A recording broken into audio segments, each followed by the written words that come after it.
Frau Präsidentin, geschätzte Kollegen! Allahu Akbar. Ashhadu an la ilaha illallah. Ashhadu anna Muhammada Rasulullah. Hajja ala Salah. Hajja ala la Falah. Allahu Akbar. La ilaha illallah. Liebe Kollegen, wer um 5 Uhr früh in Kairo, Jakarta oder Istanbul mit dem Ruf des Muezzin aufwacht, der weiß sofort, dass er in einem fernen, aufregenden Land mit muslimischer Mehrheit weilt. Wer dagegen die Glocken läuten hört, sei es in Rom, in den Schweizer Alpen oder gerne auch in Kirchmichelhausen, der weiß, dass er sich in einem Land mit christlichen Wurzeln befindet, vor allem aber weiß er meist dann auch gleich noch, wie spät es ist. Die Oberbürgermeisterin von Köln, die nach den massenhaften sexuellen Übergriffen auf der Kölner Domplatte den Frauen ihrer Stadt den wertvollen Tipp gab, zu unbekannten Männern doch immer eine Armlänge Abstand zu halten, hat nun vor wenigen Tagen erst mutwillig Dämme eingerissen.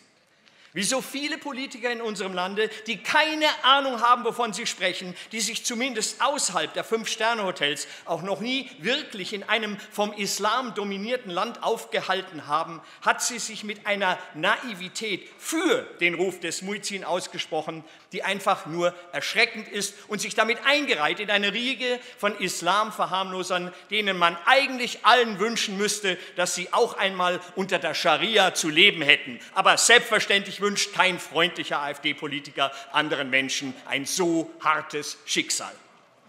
Deshalb nun aber auch die heutige Aktuelle Stunde der AfD gemäß der Devise „Wehret den Anfängen“. Wenn wir den Muezzin auch in Bayern zulassen, dann wäre das ein weiterer, ja fast schon finaler Schritt in Richtung Durchbruch des politischen Islam und dessen religiöser Einverleibung eines ursprünglich doch einmal ganz überwiegend jedenfalls christlich geprägten Landes. Wenn der Adhan, also der islamische Gebetsruf, erklingt, dann sagt uns der Muezzin Folgendes: Allah ist der Allergrößte. Ich bezeuge, dass es keinen Gott außer Allah gibt. Ich bezeuge, dass Muhammad der Gesandte Allahs ist. Kommt her zum Gebet, kommt her zum Heil. Allah ist der Allergrößte. Es gibt keinen Gott außer Allah. Man muss diesen Ruf nun also zunächst einmal analysieren, um dann zu entscheiden, ob dieser auch zu unserer Werteordnung passt, wenn man denn künftig eine Bevölkerung zu beschallen gedenkt, die aus Menschen unterschiedlichster Religion besteht und sogar aus solchen, die jegliche Religion ablehnen. Es geht hier nämlich gerade nicht ums Spirituelle, sondern um Politik, um Gebietsansprüche und um den Zugriff auf Menschen, denn der Ruf des Muezzins ist ein Glaubensbekenntnis, welches eine angebliche Überlegenheit des Islam zum Ausdruck bringen soll. Wo bleibt da nur die Toleranz, die stets von muslimischen Interessensvertretern in den eigenen Belangen gefordert wird, wenn es denn keinen Gott gibt außer Allah? Sprechen Sie doch allen anderen von uns Angebeteten den Status ab und sagen, sie sind nur Götzen. Religiöse Freiheiten, liebe Kollegen, die ist im Islam nicht vorgesehen. Denn der Islam ist keine private Weltanschauung wie nach unserem freiheitlich-säkulären Verständnis das Christentum, sondern die einzige geistige, sittliche, rechtliche Grundlage einer für Muslime akzeptablen Gesellschaftsordnung. Wenn also unsere naiven Politiker im vorauseilenden Gehorsam glauben, doch nur die Vielfalt respektieren zu wollen, dabei aber eine Beschallung durch den Ruf einer Religion erlauben, unter deren Herrschaft Atheisten, Homosexuelle, Juden und Apostaten zumindest diskriminiert, oft gar mit dem Tode bedroht werden, dann ist das einfach nur billigste Anbiederei gepaart mit unglaublicher Dummheit. Wenn wir das aber auch in Bayern zulassen, dann verraten wir unsere eigenen Werte und werden so auch unser Ziel, Toleranz und Integration zu fördern, ganz sicherlich nicht erreichen. Mina Ahadi, die Vorsitzende des Zentralrats der Ex-Muslime, fordert in ihrem Brandbrief, sich dem Muezzin zu widersetzen, aufzustehen und zu protestieren. Und sie richtet sich dabei an alle Menschenrechtsorganisationen in Deutschland, an atheistische Organisationen, an Kirchenkritiker und Säkularisierungsbefürworter sowie an Frauen- und LGBTIQ-Verbände, kurz an all die Menschen, die definitiv unter Koran und Scharia zu leiden hätten und schon jetzt weltweit zu leiden haben. Selbst eine Muslima wie die nordrhein-westfälische Integrationsstaatssekretärin Serap Güller von der CSU hebt hervor, dass der Muezzinruf für die Religionsausübung nicht zwingend sei. Ich spreche weiter, gell? Die türkischstämmige Soziologin, Publizistin und Islamexpertin Dr. Nekla Kelic legt den Finger in die klaffende Wunde des Widerspruchs zwischen Islam und Frauenrechten.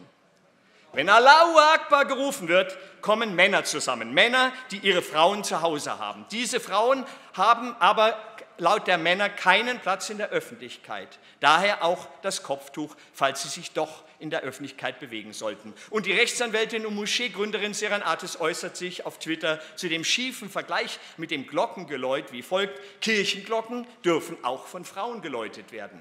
In den Moscheen aber wird niemals die Stimme einer Frau zu hören sein. Eine Stimme bekommt nur das religiöse Patriarchat. Und das sei in den meisten Gemeinden schon jetzt ohrenbetäubend laut. Nun aber zurück nach Bayern, denn wie zu erwarten war, denkt man auch im grün-roten München bereits darüber nach, bald dem Beispiel Kölns zu folgen. Und klar dürfte schon jetzt sein, wenn wir dem hier und heute nicht ganz entschieden entgegentreten. Der Muezzinruf wird kommen, erst zaghaft und in nur wenigen, dann in immer mehr der 3000 Moscheen in Bayern und Deutschland. Und er wird lauter werden und bald schon auch häufiger erschallen als nur am Freitag.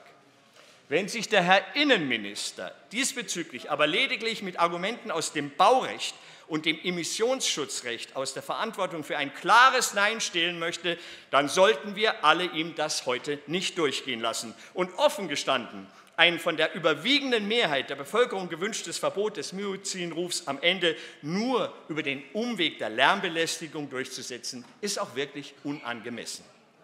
Ein aus meiner Sicht ganz wichtiger Punkt bei all diesen teils technischen, teils ideologischen, teils missionierenden und teils moralingetränkten Debatten um den Ruf des Muezzins aber, und auch das scheint wieder einmal niemand zu wissen, ist doch die eherne Regel in der muslimischen Gesellschaft, dass überall dort, wo man den Muezzin hören kann, auch die Umma, also die Gemeinschaft der einzig Rechtgläubigen, zu verorten ist. Sprich, dass dort eine Mehrheit der Muslime lebe, es sich also bereits um islamisches Territorium handle, auch wenn in Wahrheit vielleicht nur 5% der Bewohner wirklich bekennende und vor allem praktizierende Muslime sind.